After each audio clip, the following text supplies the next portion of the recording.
New jobs. You will hear two recent graduates talking about their jobs. Read the example. You have 30 seconds to read questions 1 to 5.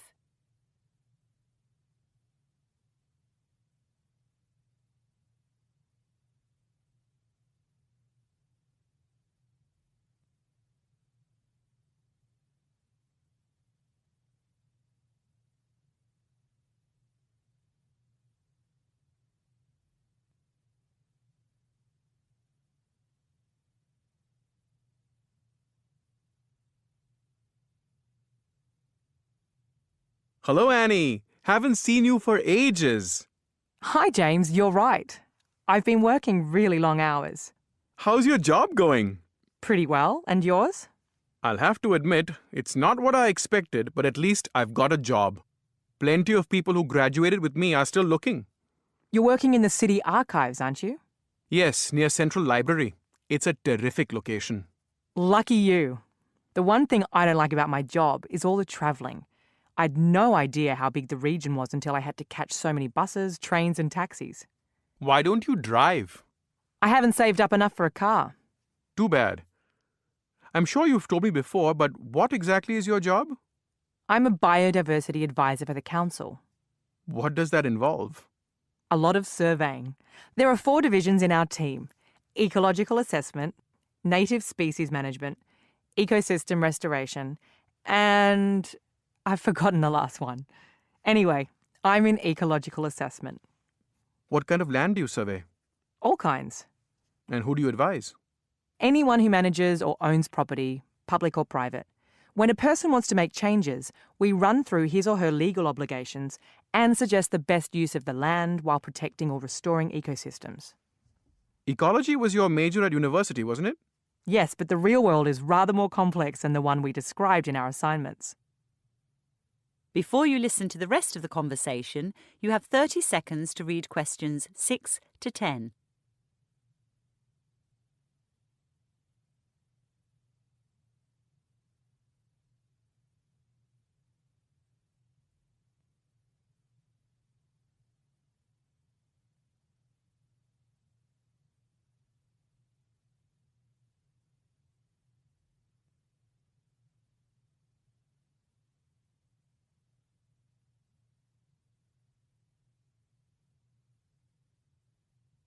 What are you working on at the moment? A development application. A farmer wants to reduce her reliance on sheep by planting olives. She'd also like to build some tourist accommodation, plus some walking tracks and a road. That's quite a lot of work. It is. Moreover, there's a deep volcanic crater on her property as well as a large wetland, home to a rare bird. So what should she do? The tourist accommodation will be relatively straightforward as long as it's on high ground. With the track into the crater, where there are unusual rock formations and steam, she'll need to consider health and safety regulations. But they shouldn't be too hard. It's the wetland that presents a challenge. I doubt she'll be able to drain it. At some expense, she might be able to build a road around it, but it's more likely she'll have to forego new access to the olive grove. I had no idea development applications were so detailed. Well, this process means a carefully controlled use of land for which I believe future generations will be grateful. Future generations. Working at the archives, I'm completely immersed in the lives of past generations. I bet. Although the technology is up to date, we've got amazing scanners. Really? I spent all last week scanning tram tickets and timetables from 1902 to 1956. Why? The archives keep all kinds of documents. 1902 was when the electric tram service began here, and 1956 was when buses took over completely. But didn't you major in psychology? Yes, I did. The archives are about as far away from that as you could imagine. Although, working with so many different staff and public means I do have to apply some psychology from time to time. You now have 30 seconds to check your answers. Recording 28, Section 2. How to make a guitar. You will hear a man being interviewed on the radio about his work as a musician and a guitar maker. Before you listen, you have 30 seconds to read questions 11 to 14.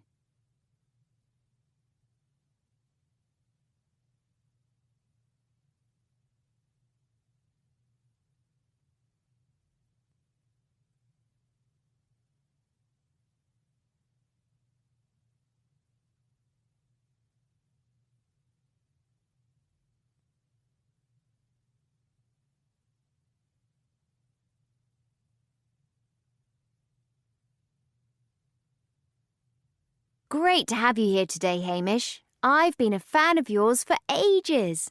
The very first rock concert I went to when I was 13, your band was playing. Gosh! I'd like to thank this station too, Juliet. If I remember rightly, Ray Rogers' interest in Soundhole's second album put us on the map. Good old Ray. Alas, who could forget when Soundhole broke up and Ray wept live on his show? But to set the record straight, Soundhole isn't getting back together despite rumours on social networks. My performing days are over. Even solo? Especially solo. Frankly, solo gigs were a nightmare. I was so anxious every time I went out onto a stage. Live audiences seriously scare me. Yet you've got such a rapport with them. You look so relaxed in those clips on YouTube. Yeah, well, one thing the social networks did get right is the reason I quit performing. Oh? I was manic when I was on the road with the band. Crazy. I'd stay up days on end. Back home, I was horribly depressed. I'd sleep for a week. My life was a mess. My first wife left me, and my second wife left me. I've got 3 children I hardly know. My son sent me a card just before Soundhold split up, in which he'd written he'd seen more of me on TV than in the flesh. Before you listen to the rest of the talk, you have 30 seconds to read questions 15 to 20.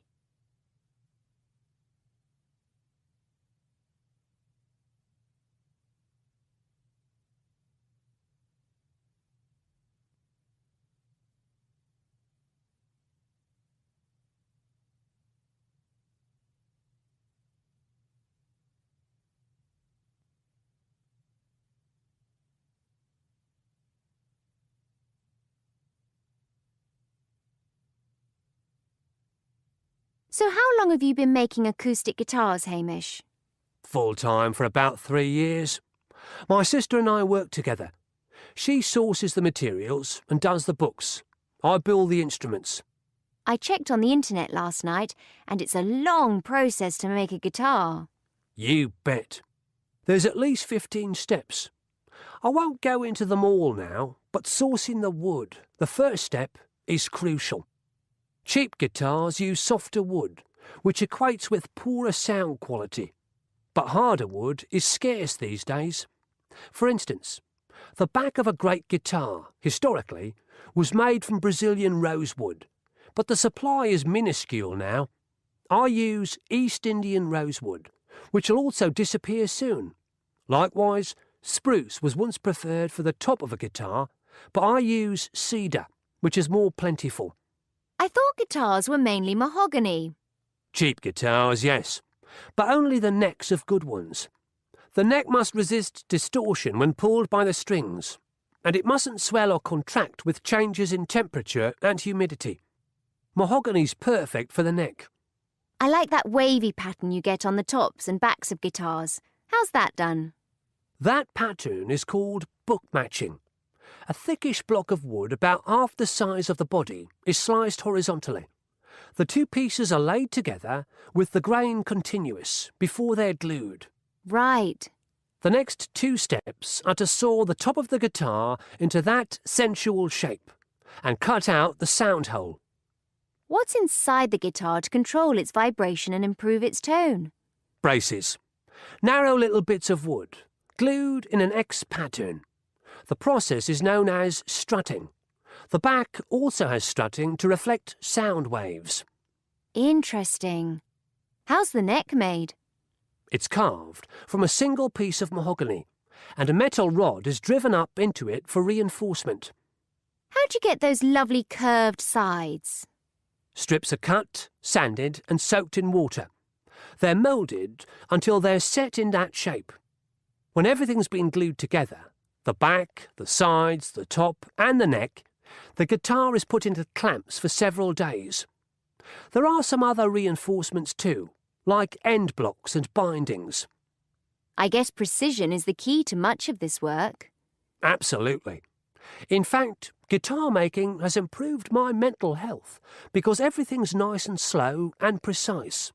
I'm alone in my workshop, dealing with wood, It has a calming effect. It seems as though you sound whole again. Please. No more silly puns on the name of our band. I spent 14 years explaining that whole was spelt with a W. You now have 30 seconds to check your answers. Recording 29, Section 3, Vertical Gardening. You will hear two students discussing a new trend in landscape design called vertical gardening. Before you listen, you have 30 seconds to read questions 21 to 25.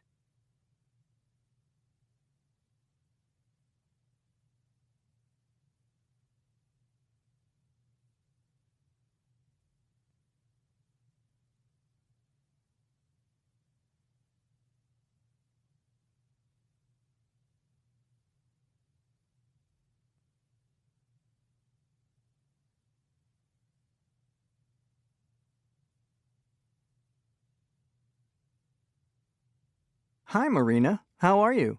Fine, David, but this assignment's taking longer than I'd hoped. Yes, it's quite detailed.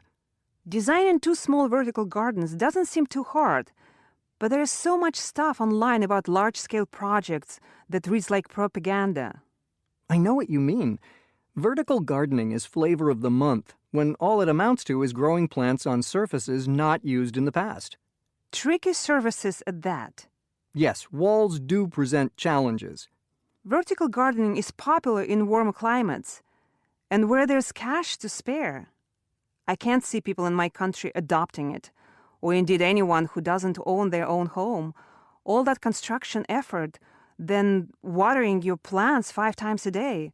However would you transport your wall if you moved? We should certainly include your concerns at the end of our presentation when we assess whether vertical gardening will become a design fundamental or remain a passing fad. Okay. How are we going to divide up the presentation? I'm happy to do the second part. Our domestic designs? Yes, I'm afraid I can't get interested in the large-scale works, like the wall at the CaixaForum Museum in Madrid. They seem gratuitous to me. Don't worry, I'll comment on them. However, I do think the vertical garden in the Rue d'Alsace in Paris is amazing. It's like having a vast mossy forest floor stood up on its side amidst all the concrete and tar seal. So we just need to work on the first part together, the history of the movement and the reasons for its growth. I read that a French botanist, Patrick Blanc, invented vertical gardening in 2008. And I read that he got the idea from tropical rainforests in Malaysia, where plants grow at any height, and their superficial root systems don't need any soil. Still, I don't understand why the movement took off, and companies from Sydney to Tokyo commissioned him to cover walls with plants, especially when the walls need so much watering. I suppose businesses want to show how green they are. Before you listen to the rest of the conversation, you have 30 seconds to read questions 26 to 30.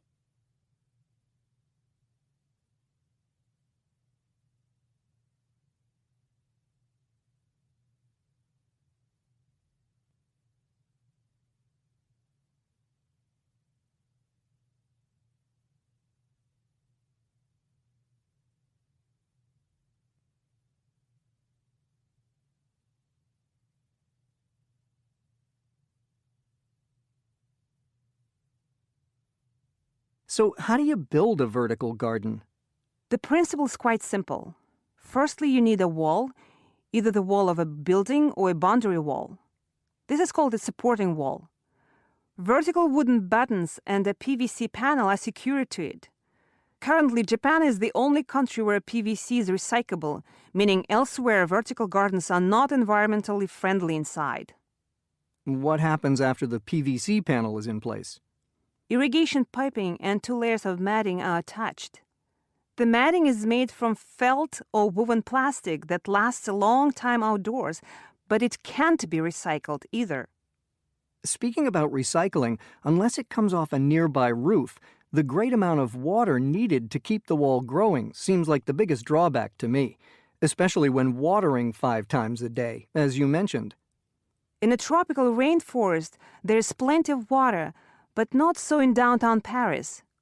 Also, Parisian water has few nutrients, so the amount of fertilizer for vertical gardens is high, 0.4 grams of macronutrients and 0.2 milliliters of trace elements per liter of water. If a designer can ensure the fertilizer is absorbed by the plants or drains into a fish pond, that's okay. But if it goes into the main water supply, which I bet it does most of the time, it just adds to pollution. Good point. How exactly do the plants grow? They sprout from sluts cut into the matting. What are your designs? One is a mosquito repellent wall containing scented plants that drive mosquitoes away. The other is a culinary wall with herbs, salad plants, and strawberries. Sounds delicious. Personally, I would be happier planting my veggies in pots on the balcony. Perhaps, but I do find the giant vertical gardens in Madrid and Paris inspiring. Once obstacles like the plastic components and frequent irrigation are overcome, vertical gardening will be an aesthetic and environmental achievement. I'm not sure the whole world will take it up, but richer countries could well do so. You now have 30 seconds to check your answers. Recording 30, Section 4, Self-Fulfillment. You will hear a lecture on self-fulfillment. Before you listen, you have 45 seconds to read questions 31 to 40.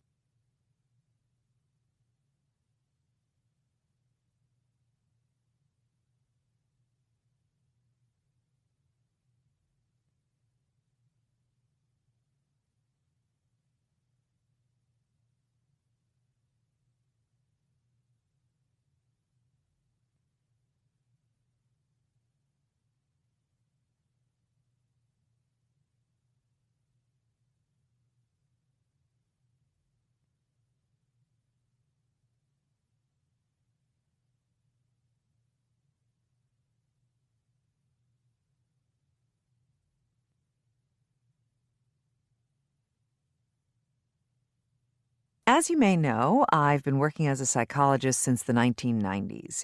In the past few years in this city, we've enjoyed unparalleled prosperity.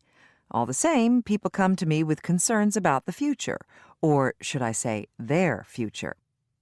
One trend I've noticed is an increase in clients who, at least on paper, lead ideal lives, yet worry that they're not fulfilling themselves, however elusive that might be. Let me give you an example. A woman in her late 20s came to me a month or so ago. She's an HR manager for a big company. She lives in a nice part of town, and she's been engaged for 9 months. Her last holiday was to Tibet, and she's just resumed sailing. In good health, she appeared not to be suffering from clinical depression. Nevertheless, she felt the world owed her more. I questioned her about her career choice and life partner. Were they really right for her? In both cases, the answer was yes. I asked if she spent time with her family. Indeed, and everyone got along fine. I queried her on her friends. She had some from college and some more from work. I asked if she'd ever done any voluntary work. Again, yes was her reply. After graduation, she'd spent 2 months at an orphanage in Nepal before trekking in the Himalayas. In her current life, however, she felt she didn't have time to volunteer, what with work, her fiancé, sailing, and a love of travel. She hopes to go to Argentina if she can inveigle her boss into allowing her an extra week's leave.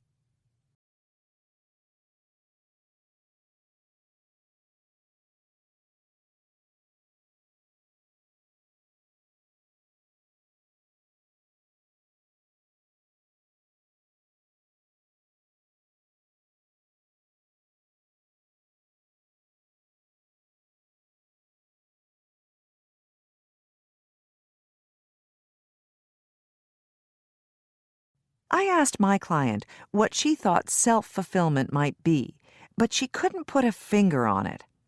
I saw her 3 times and suggested she read Nelson Mandela's autobiography, but she didn't keep her 4th appointment. So why did I suggest Mandela's book? I could equally have directed her toward the writing of Dietrich Bonhoeffer, Martin Luther King, or a philosopher like Immanuel Kant, none of whom seemed aggrieved about missing opportunities for self-fulfillment or trips to Tierra del Fuego, and 2 of whom gave meaning to their lives through decades of self-sacrifice. That is, they did what they had to do. As do people who live just a 2-hour drive from here.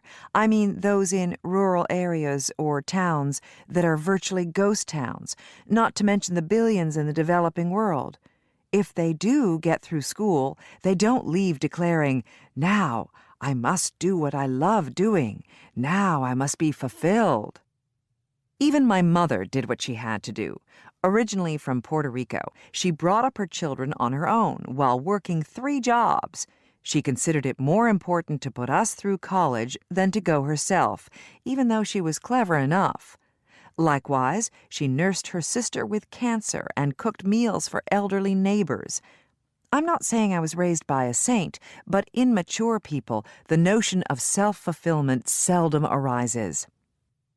Let's return to Martin Luther King, who believed there are 3 dimensions to our lives: length, breadth, and height. Length refers to self-love, and breadth to the community and care of others. For some of us, especially the young, height may be difficult to accept or to find. For King, it was unequivocally God, although the transcendent doesn't have to be a religious experience. It could translate roughly as being part of something greater than oneself. It could be an ideal, like equality or justice. The reason height may be hard for the me generation to come to grips with is that it requires a disciplined willingness to submerge one's own desires. In a world of instant gratification, that's a big ask. In my own work as a psychologist, I've now questioned my years of guiding clients towards the do what you love principle. It may be elitist, denigrating work that is done not from love, like my mother's dawn shift in a bakery, which no amount of free donuts could sweeten. I don't believe gifts come from God, so it's our duty not to squander them, but I am persuaded that focusing one's talents on things outside oneself is more important than constant self-improvement. Of course, it's wonderful to do what we like, particularly when we're good at it, but from time to time, we should also do what we hate for the benefit of others. If this is a bitter pill to swallow, relish the bitterness. There lies your self-fulfillment. That is the end of the listening test. You now have 10 minutes to transfer your answers to your answer sheet.